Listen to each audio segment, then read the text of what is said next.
यह सारी बात करेंगे हम वरिष्ठ पत्रकार और राजनीतिक विश्लेषक प्रद्युमन जोशीला जी से। प्रद्युमन भाई राम राम।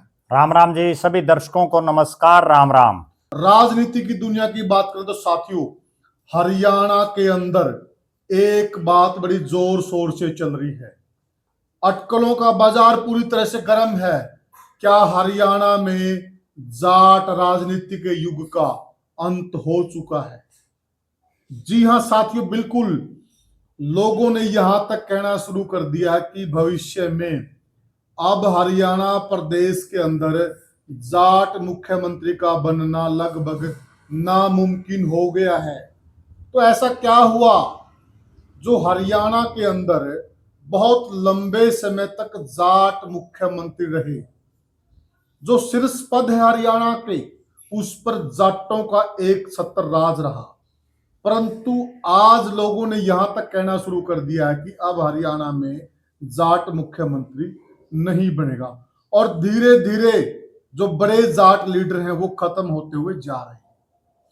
तो ये सारी जो बातें हैं क्यों हुई और जाट लीडरों को खत्म करने का श्रेय किस जाट नेता को जाता है? क्योंकि यह भी कहा जा रहा है कि जाटों को खत्म जाटों ने ही किया।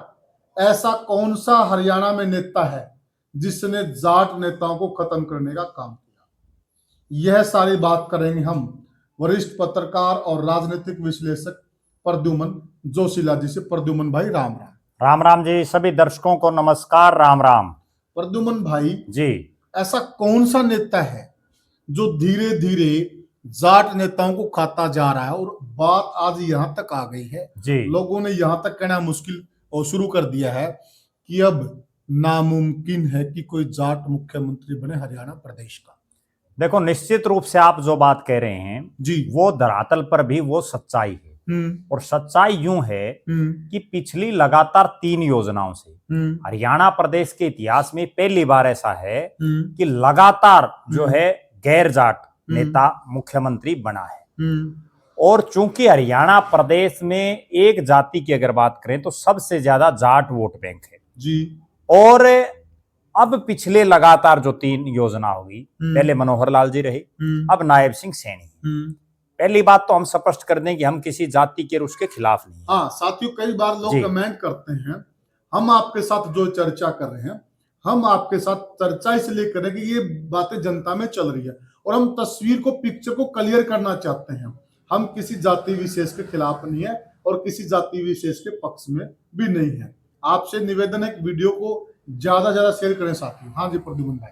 तो हरियाणा प्रदेश की अगर हम बात करें, हरियाणा प्रदेश में आज तक के इतिहास में सबसे ज्यादा जाट नेताओं ने मुख्यमंत्री की कुर्सी पर वो को सुशोभित किया है। बिल्कुल सही कहा। सबसे ज्यादा समय तक जाट नेता प्रदेश के मुख्यमंत्री रहे हैं जी। चाहे वो हरियाणा प्रदेश में चौधरी बंसीलाल रहे हों, चौधरी देवीलाल रहे हों, चौधरी ओम प्रकाश चौटाला रहे हों, मास्टर हुकम सिंह रहे हों, चौधरी भूपेंद्र सिंह हुड्डा रहे हों, तमाम। और इसमें एक चीज और भी हम जोड़ सकते हैं जी, अगर चौधरी भजनलाल मुख्यमंत्री रहे, वो भी जाटों की ब्रांच ही है। नहीं, वो वैसे तो जो बिश्नोई है वो जाटों से ही निकले और चौधरी भजनलाल जी ने तो ये बाकायदा मान्या भी है। उन्होंने तो अपनी फरत तक भी दिखाई थी।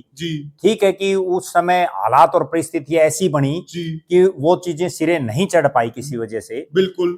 अब जो असली बात, जो मुद्दे की बात है, वो ये है कि आखिर ऐसी क्या हालात और क्या परिस्थितियां हो गई कि फिलहाल कोई जाट चेहरा ऐसा दिखाई नहीं दे रहा जो मुख्यमंत्री की कुर्सी के नजदीक तक भी हो। सही कहा। और उन जाट जितने नेता थे उनको खत्म कैसे किया गया और धीरे धीरे कैसे उन जाट समाज के नेता जो अलग अलग पार्टियों में थे और उनको धीरे धीरे किस तरह से साइडलाइन किया गया जी, उस पर जब हम चर्चा करेंगे। और गंभीर विषय है ये। जब दर्शक इस चीज को समझेंगे और सुनेंगे तो वो भी इस चीज को मानेंगे कि वास्तव में अगर जाट समाज का राजनीतिक रूप से किसी ने सबसे ज्यादा नुकसान किया है, राजनीतिक रूप से जाट नेताओं को सबसे ज्यादा खुडेलाइन किसी ने किया है, तो वो शख्स कौन है? जी। अब मैं सिलसिलेवार तरीके से आपको बताता हूं। जी। 2005 के चुनाव से पहले हम्म। हरियाणा प्रदेश में राजनीतिक रूप से जो राजनीति थी वो तीन लालों के इर्द गिर्द घूम रही थी। सही कहा। चौरी देवीलाल, चौरी बंसीलाल, चौरी भजनलाल। चौरी देवीलाल के बेटे चौरी ओम प्रकाश चौटाला भी मुख्यमंत्री कई बार बन चुके। बिल्कुल। उसके बाद 2005 तक हरियाणा प्रदेश की राजनीति में कई जाट चेहरे ऐसे थे जो राजनीतिक रूप से मुख्यमंत्री की रेस में थे, कई चेहरे ऐसे थे जो मंत्री बनने की रेस में थे और कई अलग अलग उच्च पदों के लाइन में थे। कांग्रेस पार्टी का राज बन गया और लगभग जो जाट नेता थे, चूंकि चौरी देवीलाल की जो इंडियन नेशनल लोकदल जो पार्टी थी ओम प्रकाश चौटाला की, वो तो उनकी खुद की पार्टी थी घर की, और कांग्रेस पार्टी एक राष्ट्रीय पार्टी थी जी। तो बड़े जितने चेहरे थे वो कांग्रेस पार्टी में थे, क्योंकि वहां तो एक फेस था चौरी देवीलाल चौधरी ओम प्रकाश चौटाला का। जबकि कांग्रेस में कई ऐसे नेता थे जो उस चेहरे, उनके अलग अलग चेहरे थे। हुआ क्या कि चौरी भूपेंद्र सिंह हुड्डा प्रदेश के मुख्यमंत्री बने जी। जब वो मुख्यमंत्री बने उस समय चौरी बीरेंद्र सिंह एक बड़े जाट नेता थे जो जाट समाज से आते हैं। यहाँ दर्शकों को एक बात मैं और क्लियर कर दूं कि यहाँ जाट नेता का अभिप्राय हमारा ये नहीं कि वो केवल जाटों के नेता थे जी। हमारा अभिप्राय इस वीडियो में ये है, जहां भी हम जाट नेता का यूज कर रहे हैं, कि वो जाट कौम से संबंध रखते हैं। वो नेता तो सभी जातियों के, सभी धर्मों के हैं बिल्कुल, और पूरे समाज के हैं जी। चौधरी बीरेंद्र सिंह थे, चौधरी बंसीलाल के बेटे चौधरी सुरेंद्र सिंह थे, चौधरी धर्मवीर सिंह जिन्होंने 3 पीढ़ियों को चुनाव हराया हुआ था वो उसके अंदर थे उस फेरिस्त में, और इनके अलावा कई और नेता थे जो दूसरे नंबर तीसरे नंबर के पायदानों में थे जी। रघुबीर सिंह काद्यान थे, बड़े नेता थे। आनंद सिंह डांगी थे, बड़े नेता थे। हुआ क्या कि 2005 में जब चौरी भूपेंद्र सिंह हुड्डा मुख्यमंत्री बने, उन्होंने धीरे धीरे तमाम जाट जो चेहरे थे उनको खुडे लाइन लगाना शुरू कर दिया। अच्छा। और खुडे लाइन इस तरह से किया कि कोई मारे भी और रोने भी ना दे, अगले को एहसास भी नहीं हुआ, और धीरे धीरे धीरे धीरे इस तरह से पर कतरे गए कि सभी साइड लाइन हो गए। कोई पार्टी छोड़ गया, कोई पार्टी में रहा तो वहीं उनके नीचे काम करना पड़ा। वरना ये जो मैं नेता आपको बता रहा हूँ, चाहे वो चौरी बीरेंद्र सिंह हो, वो राजनीतिक रूप से बहुत सीनियर हुड्डा साहब से रहे। ये ऐसा हम क्यों कह रहे हैं साथियों? अगर आपने गत विधानसभा चुनाव देखा, आपको ध्यान है, क्योंकि बिल्कुल ताजी बातें ही हैं। आप देखिए इस चुनाव के अंदर उचाना के अंदर ब्रजेंद्र सिंह ने दीपेंद्र सिंह हुड्डा की रैली करवानी पड़ी। समझ रहे ना आप? उनकी अधीनता स्वीकार करनी पड़ी। कह में प्रद्युमन भाई बिल्कुल साफ संकेत है। हुड्डा साहब जब मुख्यमंत्री बने तो हो सकता है उन्होंने ये ठान ही लिया हो कि मेरे पैरेलल या मेरे से ऊपर या मेरे से नीचे जितने नेता हैं, या तो वो मेरे नीचे काम करें जी, वरना पैरेलल कोई ना रहे। और उसका नतीजा ये रहा कि उन्होंने जो अपनी कैबिनेट बनाई उसमें आनंद सिंह डांगी जैसे इतने सीनियर नेता को जगह नहीं दी, रघुबीर सिंह काद्यान को एक बार जगह नहीं दी, दूसरी बार विधानसभा का स्पीकर बनाया जी।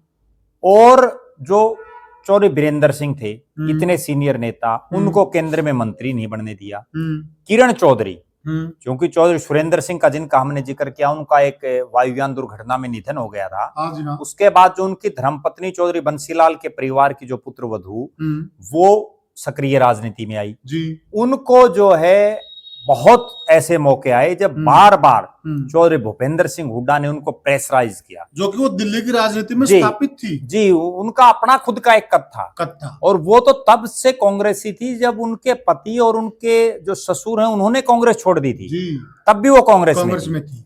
तो कहीं ना कहीं किरण चौधरी, उनको भी पूरी तरह से, भले ही वो मंत्री हों लेकिन खुडे लाइन लगाए रखा जी। इसके बाद हुआ क्या, 9.5 साल प्रदेश के मुख्यमंत्री रहे चौधरी भूपेंद्र सिंह हुड्डा। उन्होंने अपने कार्यकाल में किसी भी जाट चेहरे को फुल फ्लैश पावर नहीं दी, किसी को उभरने नहीं दिया, किसी को प्रदेश का अध्यक्ष तक बनने नहीं दिया। उसके बाद एक बड़ा चेहरा बचता है रणदीप सिंह सुरजेवाला जी। रणदीप सिंह सुरजेवाला अपनी ऊपर की सेटिंग से, जो उनके ऊपर जो संबंध है बड़े नेताओं के साथ, उनके दमखम पर दोनों बार मंत्री रहे और उन्होंने अपनी ठीक ठाक चलाई भी, लेकिन उभरने उनको भी नहीं दिया जी। अब कौन कौन ऐसे नेता थे जो जब चौधरी भूपेंद्र सिंह हुड्डा 9.5 साल मुख्यमंत्री रहे तो किस किस नेता ने पार्टी छोड़ी? सबसे बड़ा नाम चौधरी वीरेंद्र सिंह जी। उन्होंने पार्टी छोड़ दी और उन्होंने सीधा सीधा जो उनके समर्थक जो बात कह रहे हैं वो हुड्डा साहब को ही टारगेट कर रहे हैं। चौधरी धर्मवीर सिंह ने पार्टी छोड़ी। एक बड़े चेहरे जो चौधरी देवीलाल की नर्सरी से पैदा हुए प्रोफेसर संपत सिंह जी।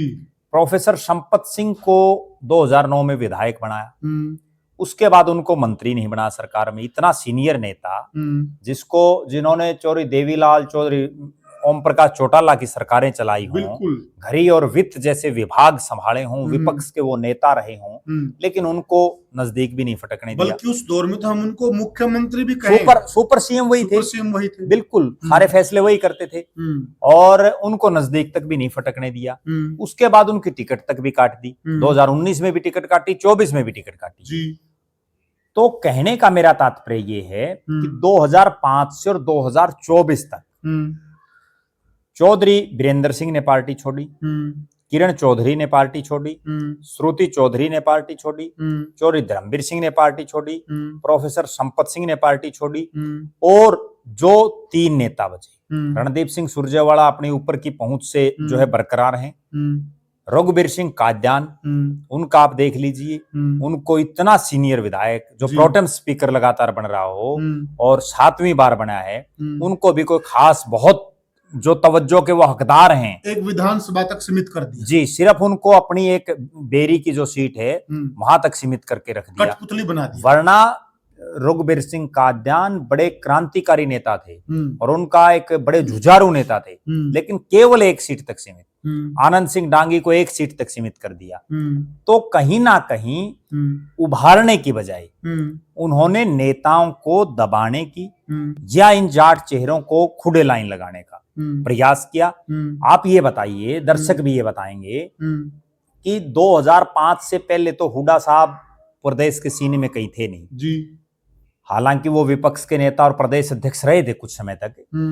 2005 से और 2024 लगभग 20 साल, 20 साल में कितने जाट चेहरों को चौधरी भूपेंद्र सिंह हुड्डा ने उभारा जी। कितने ऐसे जाट चेहरे हैं जिनको चौधरी भूपेंद्र सिंह हुड्डा ने तवज्जो दी जी।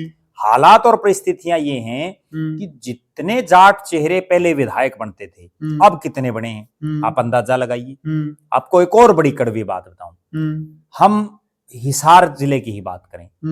हिसार जिला जो है ज्यादा से ज्यादा जाट वोट सबसे ज्यादा है जी। उसके बावजूद 7 सीटों में केवल 2 जाटों को टिकट दी, कहीं ना कहीं ये दर्शा रहा है। दूसरी बात, लोकसभा का चुनाव हुआ, कांग्रेस में चौधरी भूपेंद्र सिंह हुड्डा के अलावा 2 बड़े जाट परिवार थे, चौधरी बंसीलाल की पोती को टिकट ना दिलाना और चौधरी छोटू राम के जो राजनीतिक वारिस हैं ब्रिजेंद्र सिंह, उनकी टिकट काटना। कहीं ना कहीं ये दर्शा रहा है।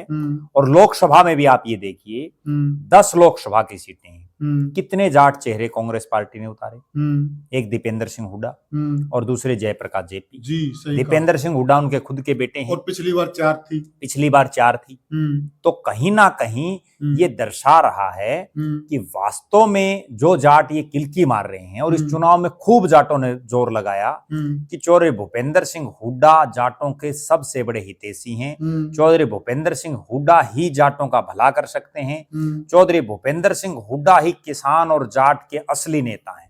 और उन्होंने इतनी किल्कियां मारी, इतना जो है हा हुल्ला किया, जिसका परिणाम ये रहा कि कांग्रेस पार्टी की सत्ता दूर चली गई और बीजेपी का राज है। जबकि अगर वो ठंडे दिमाग से इस चीज पर मंथन करें कि 4 लोकसभा की सीटों से 2 करने वाले कौन हैं, जितने बड़े चेहरे थे उनको धीरे धीरे पार्टी से छोड़ने पर मजबूर किसने किया। एक और खास बात, जो भी चेहरा पार्टी छोड़ रहा है उनमें से ज्यादातर चौधरी भूपेंद्र सिंह हुड्डा को ही कहीं ना कहीं ब्लेम कर रहे हैं कि ऐसा क्या कारण है कि उनको कम से कम कुछ तो अपने जिस समाज में वो पैदा हुए हैं उस समाज के नेताओं को भी, भले ही वो सबसे मुख्यमंत्री बन गए हों, लेकिन उन नेताओं को भी ये हक और अधिकार है कि उनको भी राजनीतिक रूप से सरवाइव करने दें।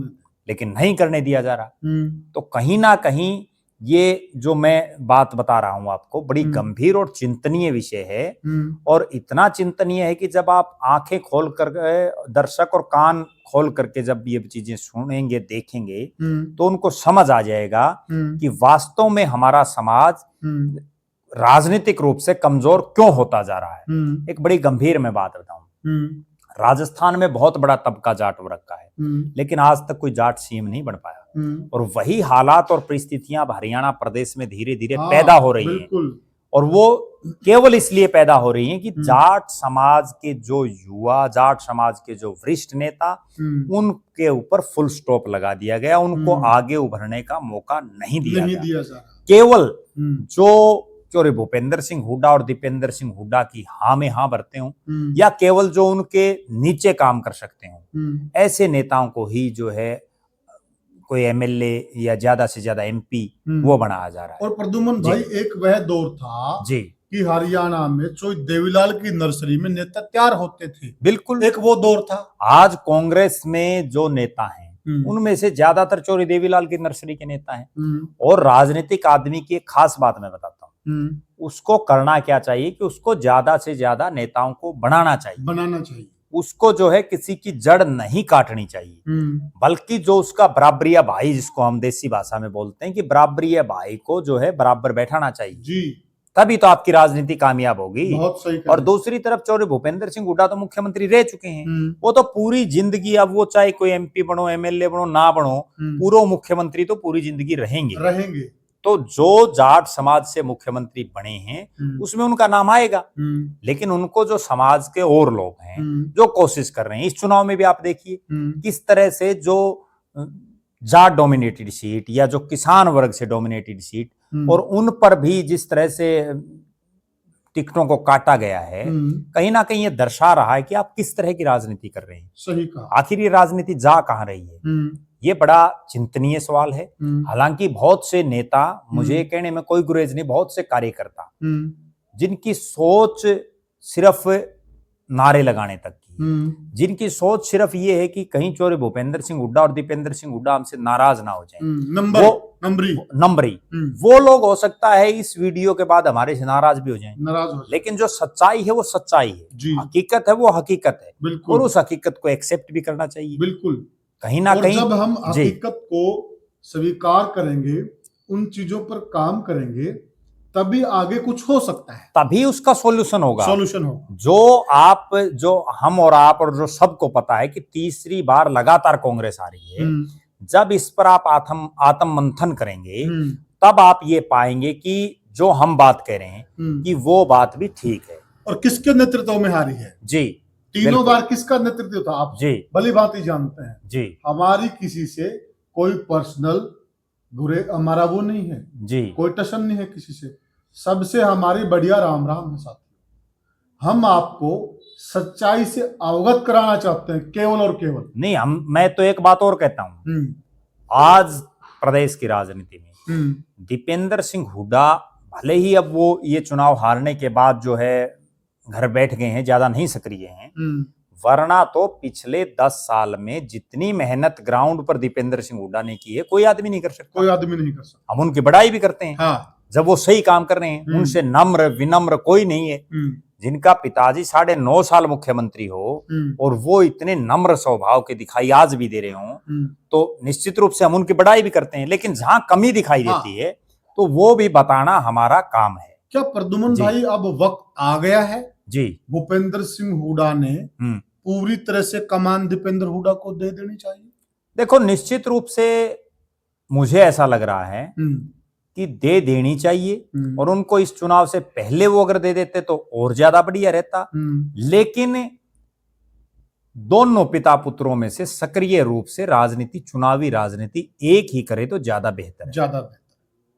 तो साथियों, हमने चर्चा की कि आखिर में नेता क्यों खत्म होते जा रहे हैं, और एक एक बिंदु को बहुत ही अच्छी तरीके से भली भांति भाई प्रद्युम्न ने छुआ, कोई ऐसा पॉइंट इन्होंने नहीं छोड़ा।